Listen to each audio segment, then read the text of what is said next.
Graças a Deus. Amados, vamos abrir a palavra na Epístola aos Hebreus, no capítulo 13.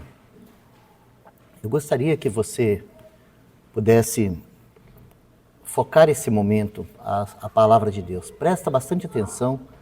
Se você tiver dificuldade, nem abre a Bíblia. Se você tiver dificuldade, olha para cá, foca, coloca teus ouvidos bem abertos mesmo para a palavra.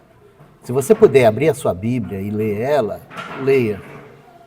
Mas se você tiver dificuldade, se você tiver dificuldade de focar, nem faça isso. Hebreus, capítulo 13, versículo 8. Presta bastante atenção nessas palavras. Olha o que está escrito aqui na palavra de Deus. Diz assim, olha o texto. Jesus Cristo é o mesmo. Ontem e hoje e eternamente. Eu vou repetir. Jesus Cristo é o mesmo. Ontem e hoje e eternamente. Bendito seja o nome do Senhor. Fecha teus olhos. Vamos orar. Pai, nós estamos aqui desejosos de conhecer um pouquinho mais sobre esse Jesus Cristo imutável, sobre esse Jesus Cristo eterno, sobre esse Jesus Cristo presente e sobre esse Jesus Cristo que ontem veio a esse mundo e deixou para nós o exemplo para que pudéssemos seguir as suas pisadas. Nós lemos um texto aqui, Senhor, que diz que Jesus é o mesmo, ontem, hoje e eternamente. Então, quando nós estivermos olhando para a história, capacita o nosso coração a continuar crendo que o mesmo Jesus que veio em carne e que agora está no trono e que governa a nossa vida, ainda é o mesmo. E que Ele continuará sendo o mesmo amanhã, depois de amanhã, e no ano que vem, e na próxima década, e no próximo século, e no reino vindouro, e no novo céu e nova terra. Ajuda-nos, Senhor, a compreender essas verdades, que Jesus Cristo é o mesmo. Ó Senhor, escreve essas verdades em cada um dos nossos corações, desde o mais pequenino que está aqui. Escreve no coração do Cauã, que Jesus Cristo é o mesmo ontem, hoje e eternamente.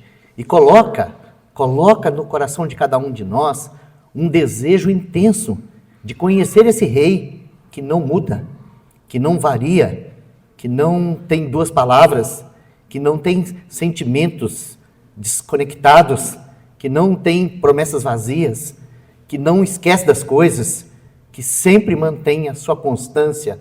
Ajuda-nos a conhecer esse Rei e a depender dele, aprender dele, para que o Senhor tenha súditos parecidos com o Rei. Esse é o desejo do nosso coração. Nós queremos ficar parecido com Jesus. Então, nós queremos que, pela Tua palavra nessa manhã, o Senhor nos dê um pouco mais de revelação de Jesus, porque se nós contemplarmos a face dele, nós seremos transformados de glória em glória na própria imagem dele. E é esse o motivo que nós estamos aqui com a Bíblia aberta. É desejoso de conhecer quem ele é. Então, Senhor, ainda que tenha um monte de coisa que a gente precisa aprender sobre nós, ajuda-nos a colocar tudo isso de lado agora e a focar os nossos olhos na pessoa do Senhor Jesus. Essa é a nossa oração. E nós te pedimos no nome dele. Amém. A última vez que nós estivemos aqui, nós começamos a falar sobre a tentação.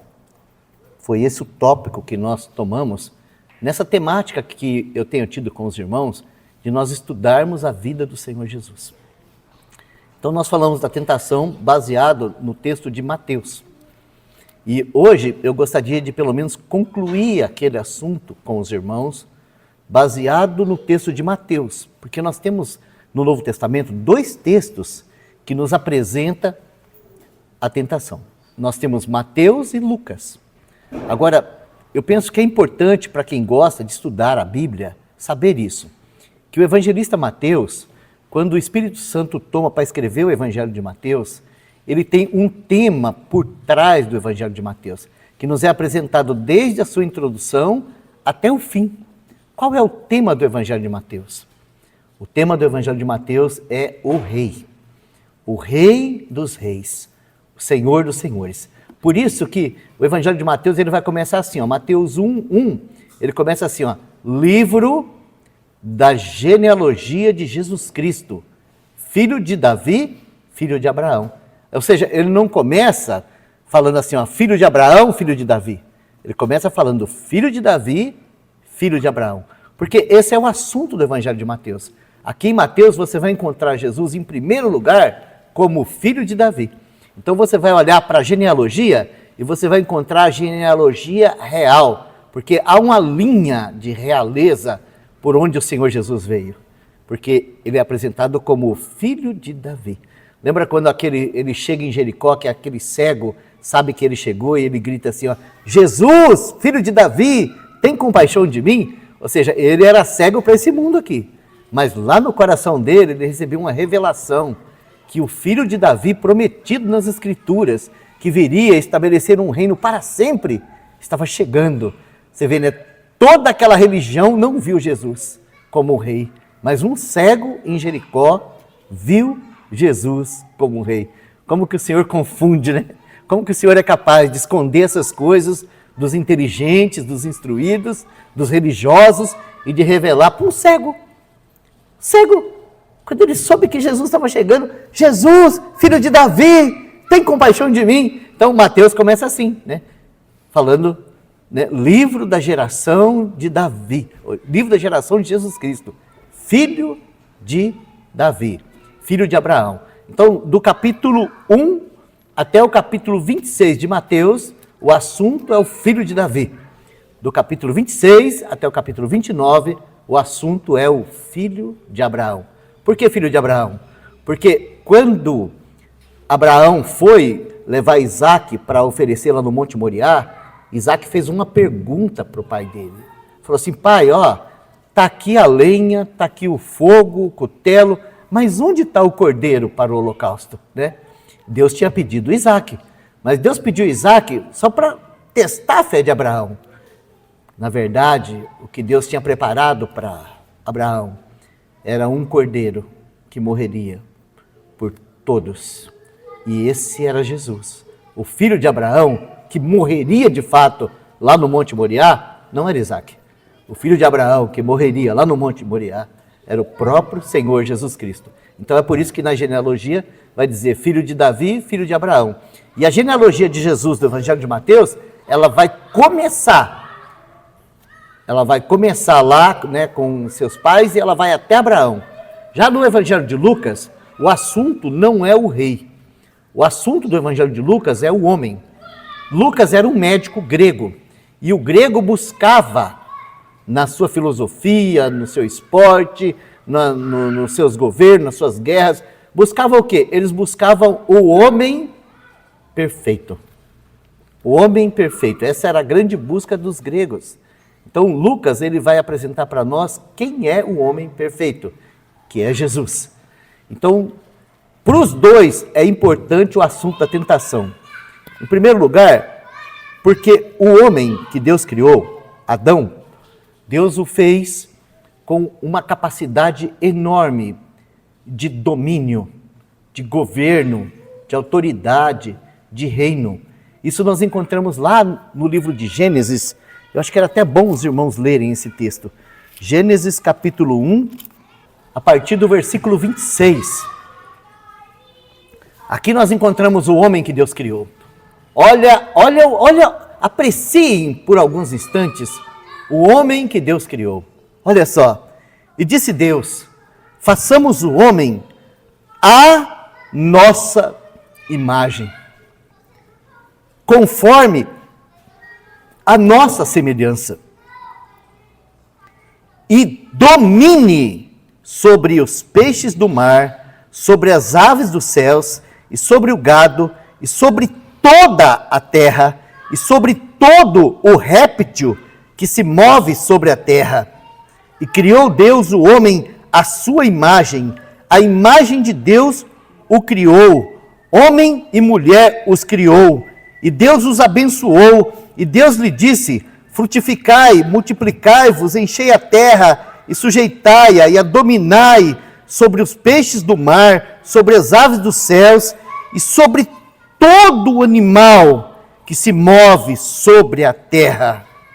E disse Deus: eis que vos tenho dado toda a erva que dê semente, que está sobre a face de toda a terra, e toda a árvore em que há fruto e que se dê semente, ser-vos-á para mantimento, e a todo animal da terra, e a toda ave dos céus, e a todo réptil da terra, em que há alma vivente, toda a erva verde será para mantimento. E assim foi. Ou seja, quando Deus criou o homem, Ele criou o homem como a coroa da sua criação.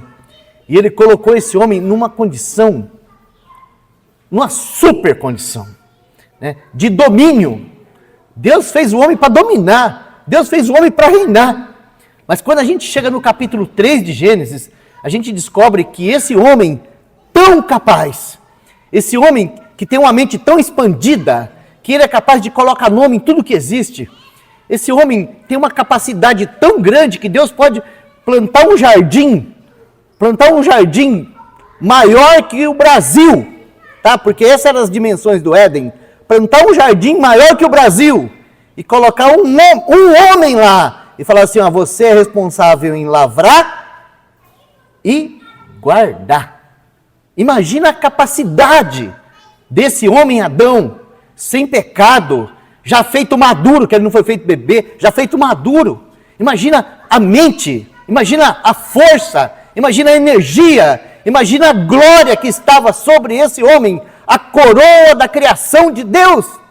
Muito bem, quando a gente chega no capítulo 3, a gente encontra uma serpente. A gente encontra uma serpente e uma mulher. Então essa serpente engana essa mulher. E essa mulher apenas toma aquilo que era proibido o homem comer e reparte com ele. E ele simplesmente cai. Muito bem. Depois disso, o homem nunca mais foi o mesmo. Porque quando o homem comeu da árvore do conhecimento do bem e do mal, ele saiu de debaixo da autoridade do seu Criador. E gradativamente ele foi perdendo domínio, perdendo autoridade, perdendo poder, gradativamente, de tal forma que hoje nós temos homens que chegam num lugar escuro e quando eles acendem a lâmpada, se tiver uma barata na frente deles, eles saem correndo desesperado porque tem uma barata na sala. Esse é o homem sem Deus. Esse é o homem longe da presença de Deus. O homem que foi criado por Deus para dominar sobre os répteis. Dominar sobre os répteis. Você imagina o tamanho que eram esses répteis? E o homem dominaria sobre os répteis. Hoje, sabe, fora do governo soberano de Deus, ele não pode ver um rato que ele corre gritando, desesperado, morrendo de medo, tá? Esse é o homem, tá? Que perdeu aquela sua posição de glória da criação de Deus, coroa de glória da criação de Deus. Foi para isso que você foi criado, para ser coroa de glória da criação de Deus. Mas o pecado entrou e o pecado destruiu o homem, né? Você não tem mais aquele homem que Deus criou para ser a sua imagem e semelhança. E quando nós estudamos a Bíblia, nós vimos isso. Esse é o assunto das Escrituras. Ela vai mostrar como o homem caiu, tá? Porque lá no Éden, o homem apenas caiu no pecado. Quando a gente caminha um pouquinho mais, a gente descobre que o homem cai na carnalidade. E ainda que Gênesis 6 nos dá assim um panorama do que é cair na carnalidade, mas Sabe, talvez a parte mais nojenta da carnalidade é a imoralidade. E isso é uma coisa que todos nós podemos falar disso, né? Porque longe de Jesus, quando a gente tenta buscar prazer na imoralidade, até onde a gente é capaz de ir em busca de prazer? Até onde a gente é capaz de ir? Quão vergonhoso é no dia seguinte, quando você lembra das coisas que você fez em busca de prazer com a sua carne, né? Então isso é o homem caído, desprezível, sabe? Nem os bichos, nem a natureza que é influenciada pela gente, tá? Nem a natureza que é influenciada pela gente é capaz de descer no nível que nós descemos em busca de satisfação da carne. Então isso você vai encontrar lá em Gênesis capítulo 6, a queda da carne, ou seja, ele não só caiu no pecado, ele caiu na carne. Ele se tornou um escravo dos prazeres que o satisfaz. Mas se isso fosse pouco, depois de Deus punir a carne com a morte através do dilúvio, ele por graça preservou a raça humana. E porque ele preservou a raça humana, quando nós chegamos no capítulo 11 do livro de Gênesis, nós descobrimos agora o homem caindo num sistema chamado mundo. Um sistema onde tem um líder político, um sistema onde tem um líder religioso e um sistema onde as pessoas são doutrinadas a ficar girando em círculo em torno de coisas que aparentemente leva o homem a Deus. E o homem fica tão satisfeito com isso que eu vou dizer uma coisa para vocês. É mais fácil você tirar um pervertido da lata de lixo e trazer ele para o evangelho do que você pegar um homem envolvido com as religiões do mundo e trazer ele para o evangelho. Porque a Torre de Babel, ela continua aí sendo edificada até hoje e ela vai continuar até a volta do Senhor. E nos dias da volta do Senhor, nós teremos uma religião nesse mundo, chamada Grande Babilônia. E até mesmo os crentes vão estar lá dentro. Porque se não fosse assim, não estava escrito aqui, ó, sai dela, povo meu. Então, isso, irmãos, isso é o mundo. Então, nós vimos, assim, estudando a Bíblia, com carinho, nós vimos que o homem caído, ele tem essa facilidade enorme de ser corrompido pelo diabo, de ser corrompido pela carne, de ser corrompido pelo mundo. O que aconteceu lá em Gênesis, do capítulo 1 até o capítulo 11, tem se repetido, não só, né, de Gênesis a Apocalipse, como de geração em geração. Então prestem bastante atenção naquilo que diz lá em 1 João. Nós lemos isso da última vez que nós estivemos aqui, mas eu faço questão de repetir, porque nunca é demais nós repetirmos essas verdades para os irmãos, tá? Então, eu vou começar com o assunto do mundo, tá? 1 João, capítulo 2, versículo 15. 1 João, capítulo 2, versículo 15, 16 e 17. Olha só o que o apóstolo João vai falar para nós aqui sobre o mundo. Então ele vai dizer assim, ó, não ameis o mundo, nem o que no mundo há. Se alguém ama o mundo, o amor do Pai não está nele. Porque tudo o que há no mundo, a concupiscência da carne ou a paixão da carne, a concupiscência dos olhos ou a paixão dos olhos e a soberba da vida, ou seja, aquela coisa interna do nosso ego de querer ser maior do que o outro, não é do Pai, mas do mundo. E o mundo passa, e a sua prostituição também, ou a sua paixão também. Mas aquele que faz a vontade de Deus permanece para sempre. Irmãos, ao estudarmos a história do homem, nós vamos descobrir assim que de Adão a Davi, né, não teve um que passou por esse teste. Nem Sansão, nem Salomão, nem Ezequias. Né? O rei Ezequias foi um rei maravilhoso, viu, irmãos? Vocês estudarem lá, tanto em 1 Reis, como em Isaías, como em 2 Crônicas, a história do rei Ezequias, Você vai ver que ele foi um homem maravilhoso, porque quando ele descobriu a palavra de Deus, sabe, ele tremeu, ele temeu, ele chorou aos pés do Senhor, sabe, quando ele teve que enfrentar os reinos, ele se humilhou e ele pediu a ajuda de Deus e o Senhor deu libertação, deu livramento para ele. Quando ele recebeu aquela doença de morte, ele colocou o rosto na parede, se arrependeu, se humilhou, o Senhor curou ele, deu mais 15 anos de vida para ele.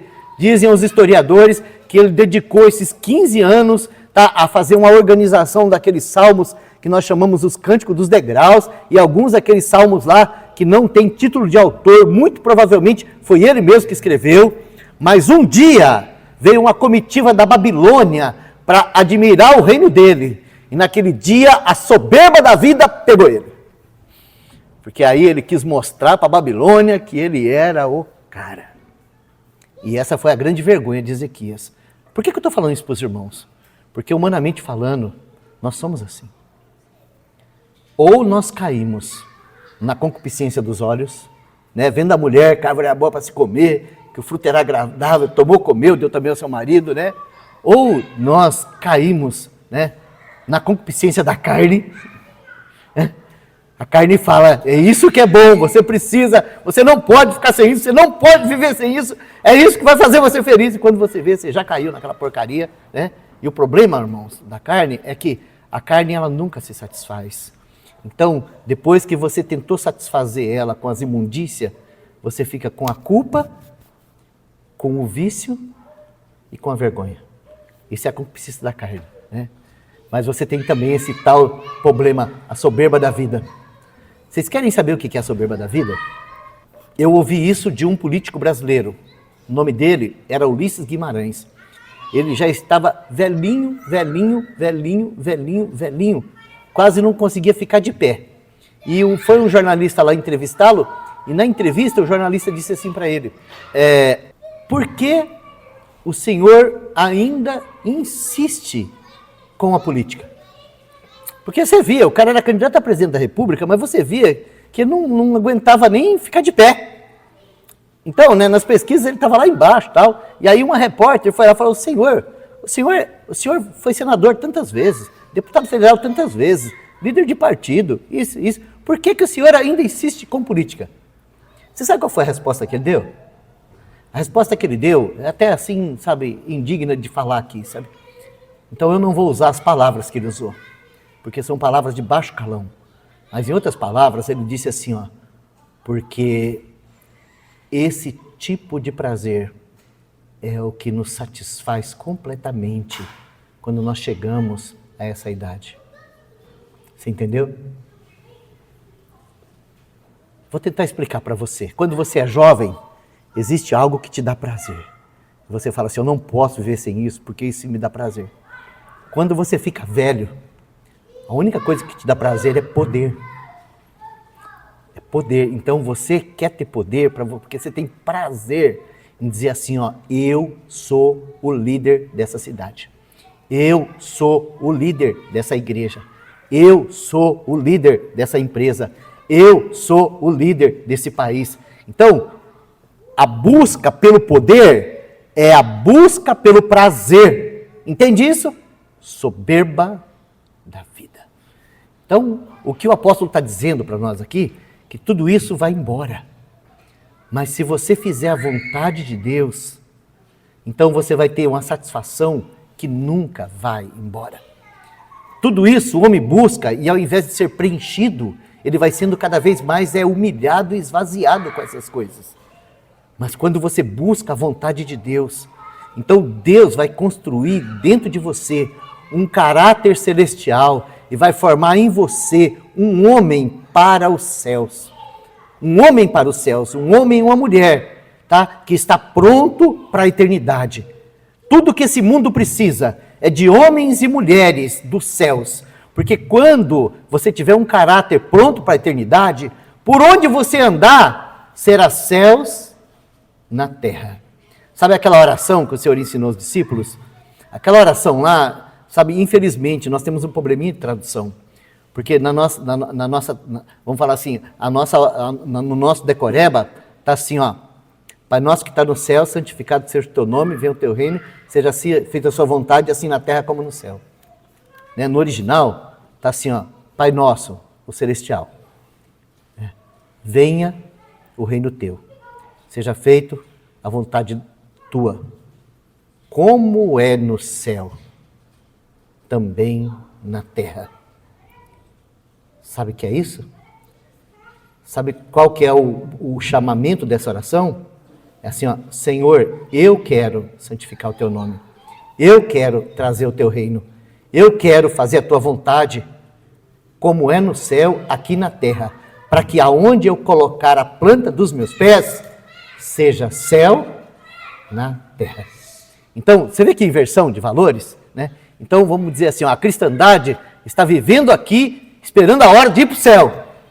E o cabeça da cristandade está desejoso de que você viva aqui e traga os céus para a terra.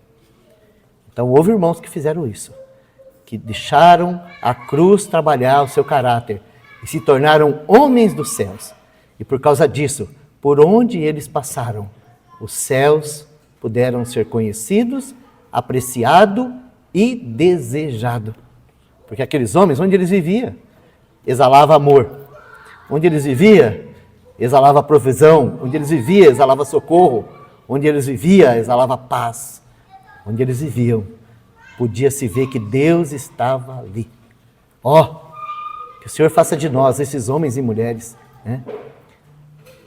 Sabe uma coisa que eu acho tão maravilhosa em algumas famílias, que já acabou, porque depois que o feminismo, né, ganhou essa figura que tem agora, que a mulher é um produto de apreciação pela sua beleza, pela sua sensualidade, pela sua juventude, pela sua estética. Depois que o feminismo fez isso, né, e colocou na cabeça da mulher que é ela que é o provedor, que é ela que é dona de si mesmo, que é ela que se autossustenta, que é ela que isso, que é ela que aquilo, acabou aquelas mães de domingo. Sabe aquelas mães de domingo? Que toda a família corria para a casa dela, para passar o domingo lá em volta dela, comendo aquela macarronada, aquela leitoa, aquele maxixe, aquele quiabo, em volta da mesa, todos aqueles filhos, aqueles netos, né, aquelas casas com aquelas mesas enormes, e a família inteira lá em torno daquela mãe, né, daquela mãe doce, daquele pai sábio, né?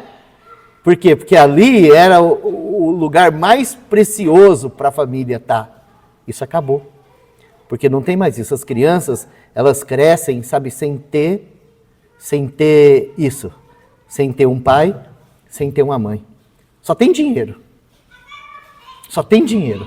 Não sabe o que é um pai, não sabe o que é a mãe. Da companhia, do cuidado, da educação, da comida, da mesa. Aí quando o filho tem 22 anos, ele conhece uma mocinha, começa a namorar ela. Se ela tiver uma família que tem lá pai, mãe, casa, comida, domingo na mesa, você nunca mais vê teu filho. Nunca mais você vê. Porque ele encontra uma família de verdade, fala, não, lá é céu na terra. É lá que eu vou passar meus finais de semana. Né? Então isso acabou, isso está acabando no mundo. Né? E eu estou falando isso só como um exemplo de como que Satanás, ele vai roubando as coisas nossas, vai levando embora. E essas verdades para as quais nós fomos criados, vão sendo tudo dispersas, e a gente nem percebe. Quando vê, já foi embora.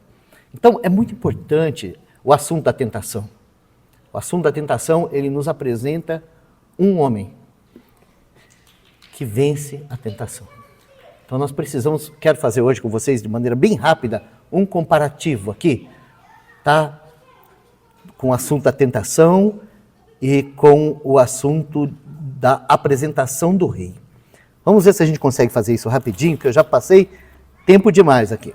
Vamos fazer assim, para a gente poder cobrir direitinho o assunto, eu preciso mostrar para vocês um texto que está lá em 1 Samuel.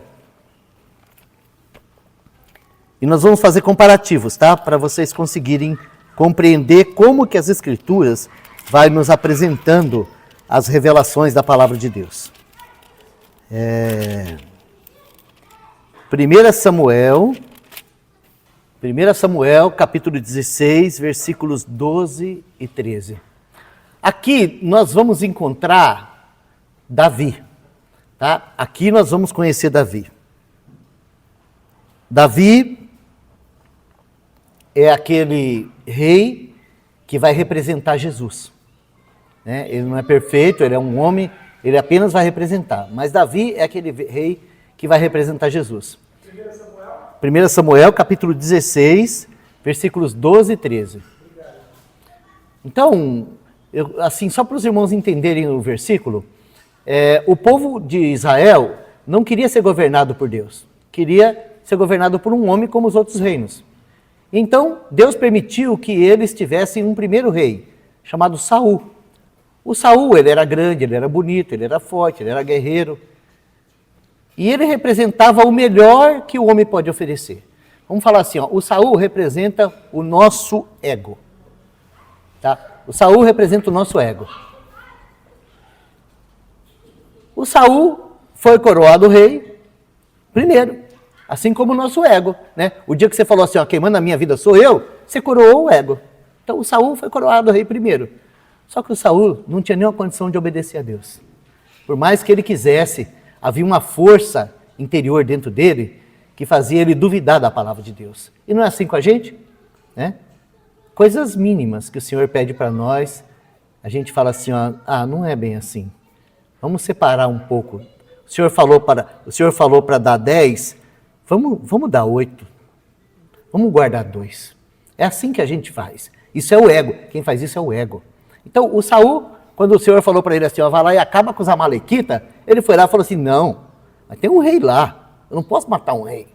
Não, mas tem umas ovelhas lá que, puta merda, dava para a gente fazer uma festa com ela, tem um gado gordo. Então, o Senhor falou assim, ó, eu rejeitei Saul, não quero mais nada dele. Isso é uma figura, irmãos. Porque quando a gente chega no Novo Testamento, a gente vai escutar o seguinte, a carne para nada aproveita. O que o Senhor está falando para nós? Que existe um Saul em nós, que o Senhor não quer nada dele, não precisa dele, nada, mas nada mesmo.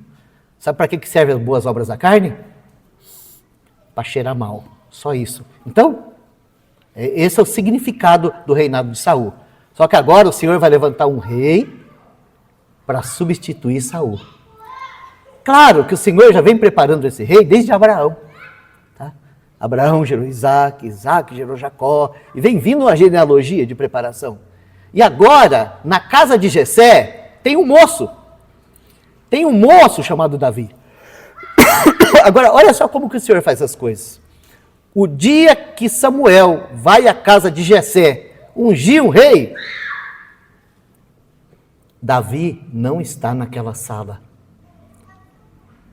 Davi não está naquela sala. Davi está lá no campo cuidando das ovelhas. Eu, com a minha capacidade de estudar a palavra, eu vejo duas coisas nisso, tá? Eu vejo duas, eu não vejo uma só não. Porque a maioria dos teólogos fala assim, ó, Davi estava lá porque Davi era desprezado pelo seu pai. É assim, inclusive, que o cinema trata esse assunto. Davi estava lá porque para o seu pai Davi era um nada. Então, talvez seja isso. Talvez não.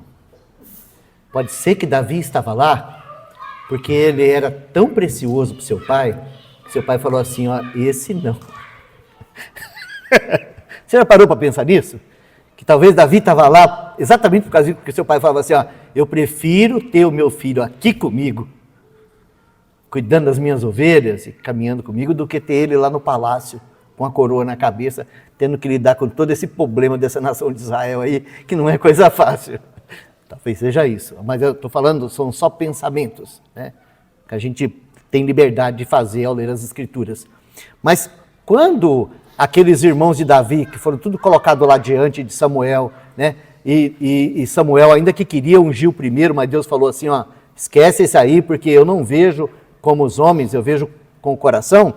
Então nós chegamos no versículo 12, onde diz assim, ó, 11, 12 e 13. Disse mais Samuel a Jessé, acabaram os moços? E disse, ainda falta o menor, que está apacentando as ovelhas. Disse, pois, Samuel a Jessé, manda chamá-lo, porquanto não nos assentaremos até que ele venha aqui. Então mandou chamá-lo e fê-lo entrar. e era ruivo e formoso de semblante e de boa presença. E disse o Senhor: levanta-te e unge-o, porque é este mesmo. Então Samuel tomou o chifre de azeite e ungiu-o no meio dos seus irmãos. E desde aquele dia em diante, o Espírito do Senhor se apoderou de Davi. Então Samuel se levantou e voltou a Ramá. Pega esse texto rapidinho e vamos juntá-lo a Mateus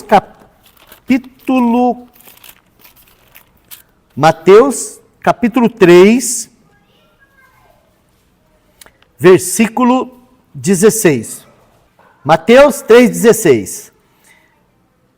E sendo Jesus batizado, subiu logo da água, e eis que lhe abriram os céus, e o Espírito de Deus descendo como pomba e vindo sobre ele. E viu o Espírito de Deus descendo como pomba e vindo sobre ele. E eis que uma voz dos céus dizia: este é o meu Filho amado, em quem me comprazo. Esses dois textos estão intimamente conectados, tá? Davi é uma figura de Cristo. Então, assim como Davi foi ungido rei entre os seus irmãos de maneira escondida à nação de Israel, Jesus também foi ungido pelo Pai, lá no Jordão, lá junto com João Batista e aqueles que estavam ali ouvindo aquela mensagem de arrependimento. Então, no momento em que Jesus foi batizado e saiu da água, o Espírito Santo desceu sobre ele como pomba, e houve aquela voz dos céus: esse é o meu Filho amado, em quem me comprazo. Então, nós encontramos aqui duas unções, muito especial. Tá? Davi, ele foi ungido rei, e ele continua vivendo aquela vida escondida. Jesus, ele foi ungido rei, e ele foi imediatamente arrastado para o deserto para ser tentado pelo diabo. Agora, onde nós vamos conectar isso com a vida de Davi? Vamos voltar lá em 1 Samuel. 1 Samuel, capítulo 17, a partir do versículo 42. Vamos fazer o seguinte, vamos voltar um pouquinho atrás. Vamos voltar aqui no capítulo 17, versículo 23. Estando ele ainda falando com eles, eis que vinha subindo do exército dos filisteus o homem guerreiro, cujo nome era Golias, o filisteu de Gate, e falou conforme aquelas palavras, e Davi as ouviu. Porém, todos os homens em Israel, vendo aquele homem, fugiram de diante dele, e temiam grandemente, e diziam os homens de Israel: viste aquele homem que subiu? Pois subiu para afrontar a Israel. Há de ser, pois, que o homem que o ferir, o rei o enriquecerá de grandes riquezas, e lhe dará sua filha, e fará livre a casa de seu pai em Israel. Então falou Davi aos homens que estavam com ele, dizendo: que farão aquele homem que ferir a esse filisteu, e tirar a afronta de sobre Israel? Quem é, pois, este incircunciso filisteu, para afrontar os exércitos do Deus vivo? E o povo lhe tornou a falar conforme aquela palavra, dizendo: assim farão ao homem que o ferir. Muito bem, versículo 32. E Davi disse a Saul: não desfaleça o coração de ninguém por causa dele. Teu servo irá e pelejará contra esse filisteu. Porém Saul disse a Davi: contra este filisteu não poderás ir para pelejar com ele, pois tu ainda és moço, e ele é homem de guerra desde a sua mocidade. Então disse Davi a Saul: teu servo apacentava as ovelhas de seu pai, e quando vi um leão, um urso, e tomava uma ovelha do rebanho, eu saía após ele e o feria, e livrava-o da sua boca. E quando ele se levantava contra mim, lançava-lhe a mão da barba, e o feria e o matava. Assim feria o teu servo o leão, como o urso. Assim será este incircunciso filisteu, como um deles, porquanto afrontou os exércitos do Deus vivo. Disse mais Davi: O Senhor me livrou das garras do leão e das garras do urso, e ele me livrará da mão desse filisteu. Então disse Saul a Davi: vai, e o Senhor é contigo. Vamos lá agora então, para o versículo 42. E olhando o filisteu e vendo a Davi, o desprezou, porquanto era moço, ruivo e de gentil aspecto. Disse, pois, o filisteu a Davi: sou eu algum cão que para tu vires a mim com paus? E o filisteu, pelos seus deuses, amaldiçoou a Davi. E disse mais o filisteu a Davi: vem a mim, e darei a tua carne às aves do céu e às bestas do campo. Davi, porém, disse ao filisteu: tu vens a mim com espada e com lança e com escudo, porém eu venho a ti em nome do Senhor dos exércitos, o Deus dos exércitos de Israel, a quem tu tens afrontado. Hoje mesmo o Senhor te entregará na minha mão, e ferir-te-ei, tirar-te-ei a cabeça, e os corpos do arraial dos filisteus darei hoje mesmo às aves do céu e às feras da terra, e toda a terra saberá que há Deus em Israel, e saberá toda essa congregação que o Senhor salva, não com espada, nem com lança, porque do Senhor é a guerra, e Ele vos entregará na nossa mão. E sucedeu que, levantando-se o filisteu, e indo encontrar-se com Davi, apressou-se Davi, e correu ao combate, a encontrar-se com o filisteu. E Davi pôs a mão no alforge, tomou dali uma pedra, e com a funda lhe atirou, e feriu o filisteu na testa, e caiu sobre o seu rosto em terra. Assim Davi prevaleceu contra o filisteu, com uma funda e com uma pedra, e feriu o filisteu, e o matou, sem que Davi tivesse uma espada na mão. Por isso correu Davi, pôs-se em pé sobre o filisteu, tomou a sua espada, tirou-a da bainha e o matou. E lhe cortou com ela a cabeça. E vendo então os filisteus que seu herói era morto, fugiram. Então os homens de Israel e Judá se levantaram e jubilaram e seguiram os filisteus até chegar ao vale de Ecrom, às portas de Ecrom, e caíram os feridos dos filisteus pelo caminho de Saarim até Gade, até Ecrom. Então voltaram os filhos de Israel de perseguirem os filisteus e despojaram seus arraiais. E Davi tomou a cabeça do filisteu e a trouxe a Jerusalém, porém, e pôs as armas dele na sua tenda. Vendo, porém, Saul sair Davi a encontrar com o filisteu, disse a Abner, o capitão do exército: de quem é esse moço? De quem é filho esse moço, Abner? E disse Abner: vive a tua alma, ó rei, que não o sei. Então disse o rei: pergunta, pois, de quem é filho esse moço? Voltando, pois, Davi, de ferir o filisteu, Abner o tomou e o trouxe à presença de Saul. E trazendo ele na mão a cabeça do filisteu. E disse Saul: de quem és filho, jovem? E disse Davi: filho de Jessé, o belemita. O último texto que eu quero ler aqui está no versículo 7, onde diz assim, versículos 6 e 7 do capítulo 18. Capítulo 18, versículos 6 e 7. Sucedeu, porém, que vindo eles, quando Davi voltava de ferir os filisteus, as mulheres de todas as cidades de Israel saíram ao encontro do rei Saul, cantando e dançando, com adufes, com alegria e com instrumentos de música. E as mulheres, dançando e cantando, se respondiam umas às outras em coro, dizendo: Saul feriu os seus milhares, porém Davi, seus 10 milhares. Sabe o que nós temos aqui, irmãos, em figura e tipo? E por isso eu li esse longo texto para os irmãos. Esse longo texto nos mostra como que aquele menino que foi ungido secretamente e foi preparado por Deus, ele foi apresentado publicamente a Israel como o novo rei. Como que Deus fez isso? Como que Deus apresentou para Israel um novo rei?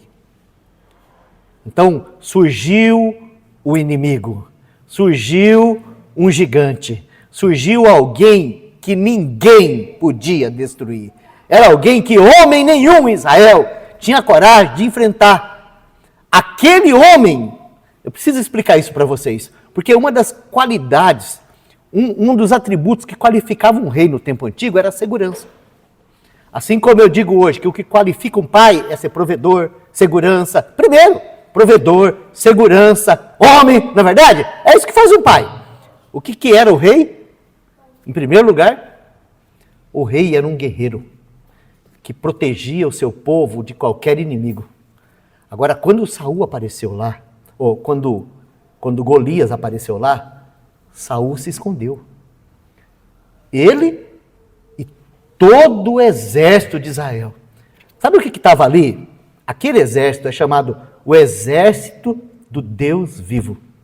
Mas diante daquele gigante, o exército do Deus vivo estava dentro da caverna. Então, tinha um outro rei lá. O espírito de rei estava no moço. Então, quando aquele moço vê aquele cenário do exército todo correndo, se esconder, fala, mas peraí, o que está acontecendo? Como ousa esse incircunciso afrontar o exército do Deus de Israel? Não, eu enfrento ele. Deixa esse negócio comigo. Aí pegaram o menino, o moço, e levaram até o rei Saul. Aí quando Saul olhou para a formosura, para o aspecto exterior dele, falou, não, você não tem condição, você é muito fraco. Como que você vai enfrentar ele? Você não é um homem de guerra, você não tem condição. Aí Davi falou assim, você está muito enganado, porque eu cuido do rebanho do meu pai. E quando aparece um leão lá, a gente lida com ele. Quando aparece um urso lá, a gente lida com ele. E da mesma maneira nós vamos lidar com esse cara aí. Pode ficar tranquilo. Sabe o que é isso? Saul sabia disso. Chegou o substituto. Chegou o rei. Sabe, irmãos, você tem que pegar esse texto, para você entender ele claramente, e ligar ao texto da tentação no deserto. Você quer ver? Vamos lá. Mateus, capítulo 4. Você precisa fazer isso. Porque Mateus capítulo 3, no batismo de Jesus, nós vimos a unção que ele recebeu. Agora ele vai começar o seu ministério. E como que ele vai começar o seu ministério de rei de Israel? Como que ele vai se apresentar para Israel como rei de Israel? Ou melhor, como que ele vai se apresentar a nós como nosso rei? Como que nós vamos falar assim, esse é o rei? Então, para ele ser o rei, ele tem que vencer o invencível. Ele tem que vencer o gigante. Então, quando a gente fala de mundo, quando a gente fala de carne, quando a gente fala de Satanás, do que nós estamos falando? Quem é o bom? Quem entre nós é o bom para vencer o mundo? Quem de nós é o bom para vencer a fraqueza da carne? Quem de nós é o bom para vencer a tentação do diabo? Sabe quem é o bom? Jesus. Jesus é o mesmo, ontem, hoje e eternamente. Eu quero que você conheça Jesus, que você tenha Ele como teu rei, e que você possa contar com Ele nas suas batalhas diárias. É por isso que nós começamos essa ministração hoje com o texto de Hebreus.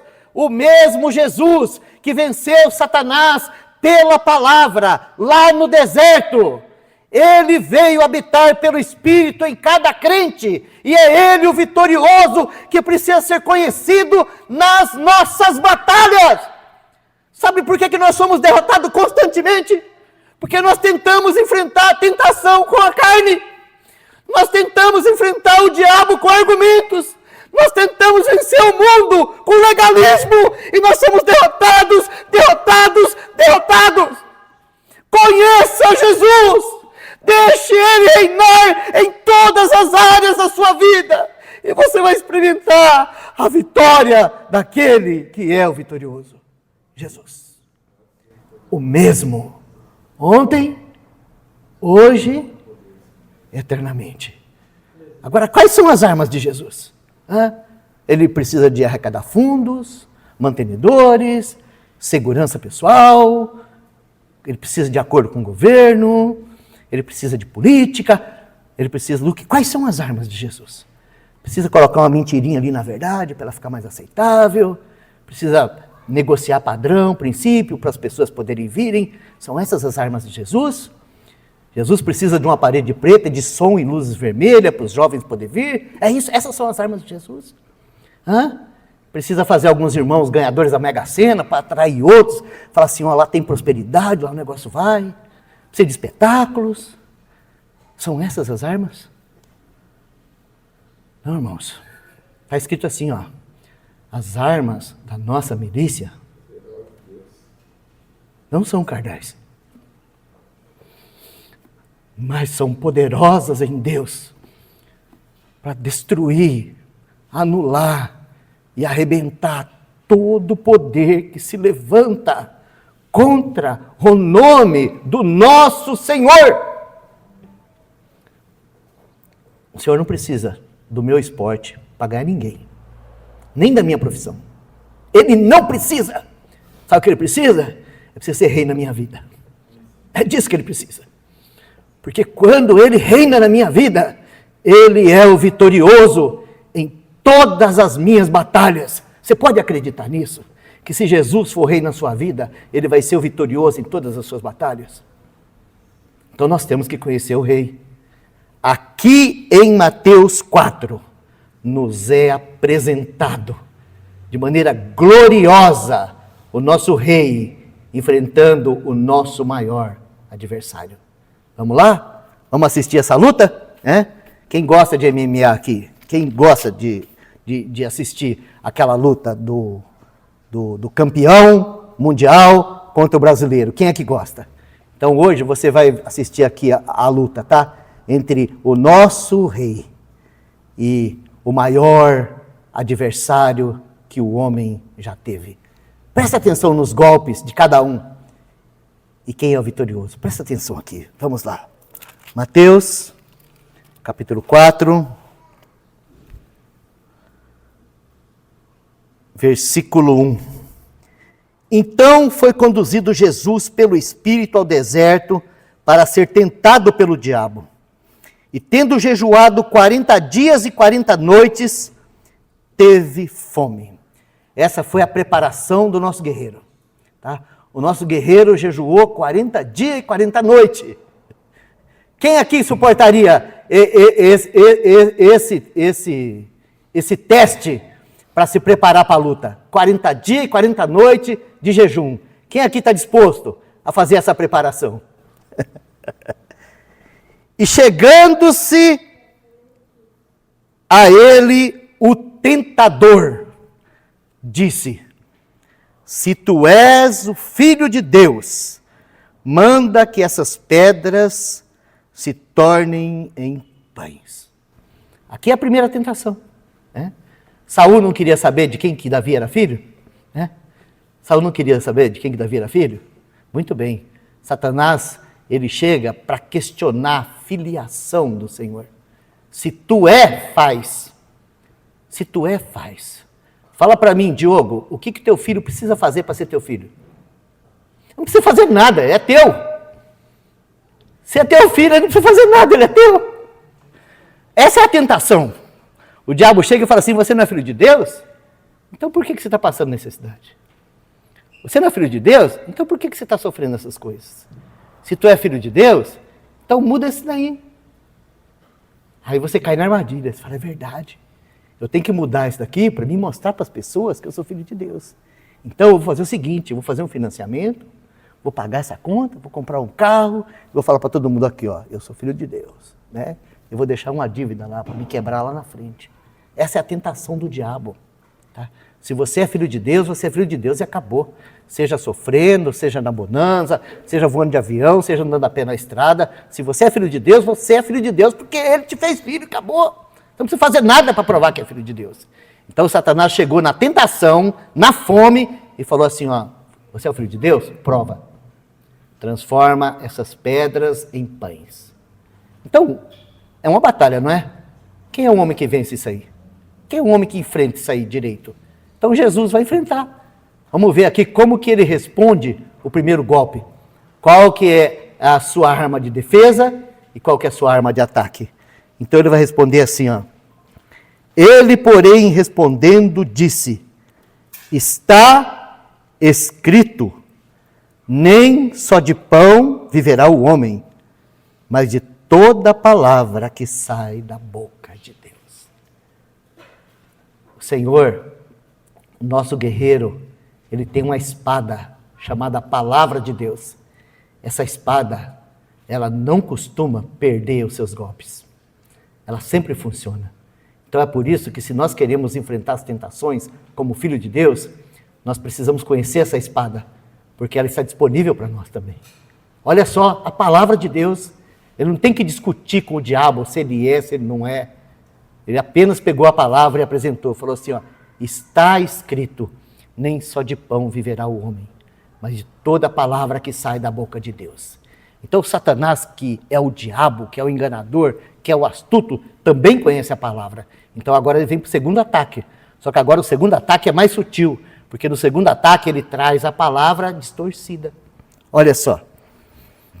Então o diabo transportou a cidade santa e colocou sobre o pináculo do templo e disse-lhe: se tu és o filho de Deus, lança-te daqui abaixo, porque está escrito que aos teus anjos dará ordem ao teu respeito e tomar-te-ão nas mãos, para que nunca tropeces com teu pé em pedra alguma.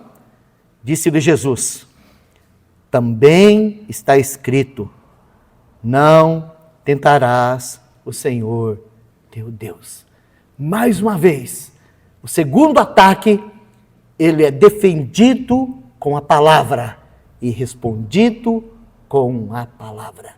Ou seja, mesmo que o diabo use uma parte distorcida da palavra para atacar o Filho de Deus, Jesus, ele vai usar todo o conselho de Deus para se defender e para contra-atacar. Então vem o terceiro ataque.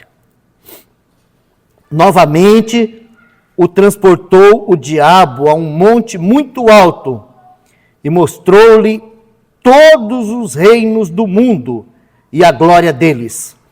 E disse-lhe: tudo isso te darei, se prostrado me adorares. Então disse-lhe Jesus: vai-te, Satanás, porque está escrito, ao Senhor teu Deus adorarás, e só a ele servirás.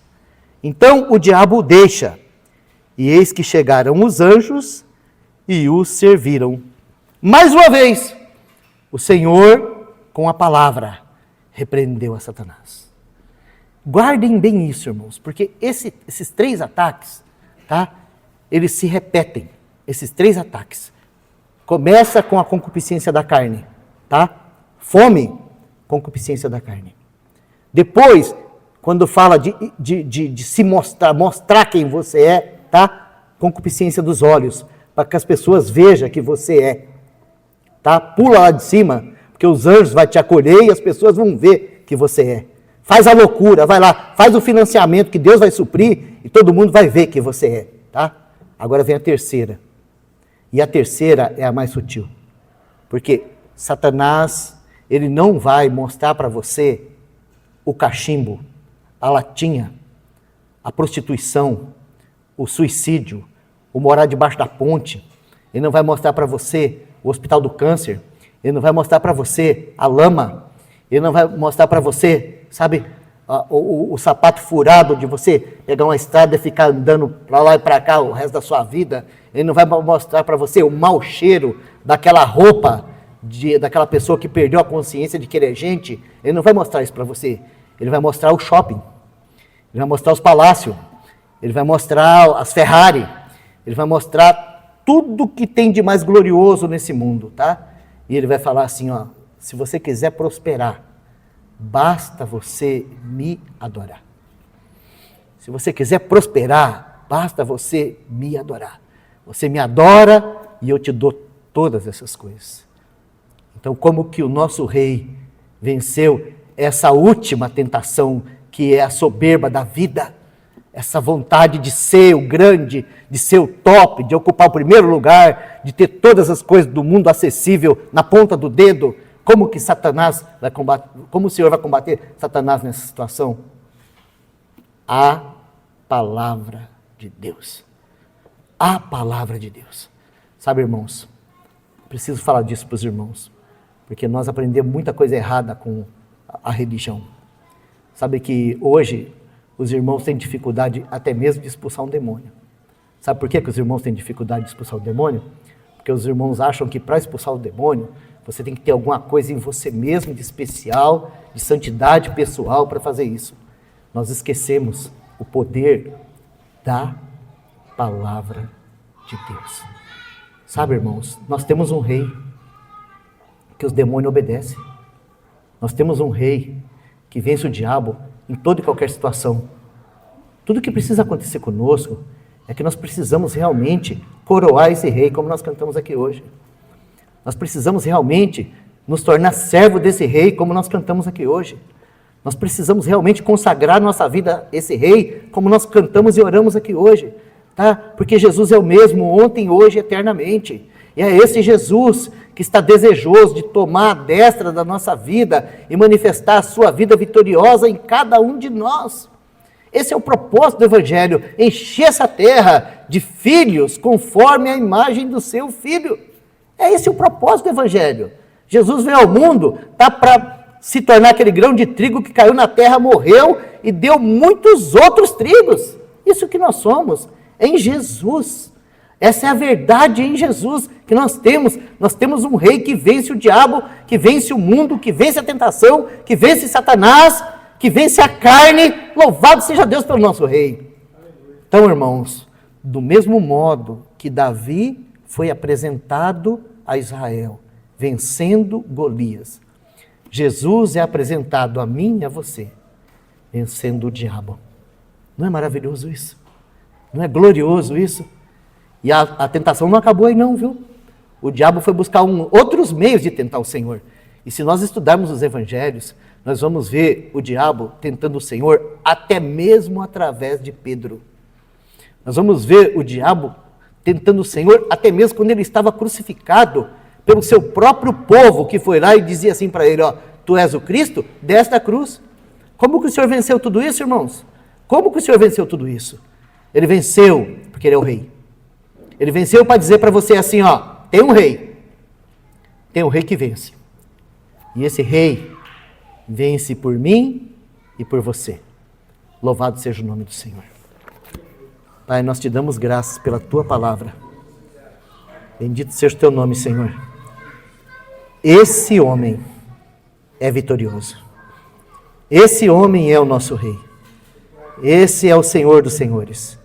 E é maravilhoso sabermos que ele é o mesmo, ontem, hoje e eternamente.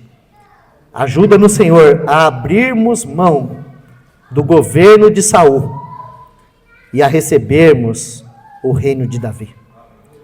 Ajuda-nos, Senhor, a vermos o Golias com a cabeça cortada nas mãos do nosso rei, para que a gente possa viver e honrá-lo para a glória do teu nome. Nós te pedimos e te agradecemos, jubilosos de alegria, Senhor, no teu nome. Amém.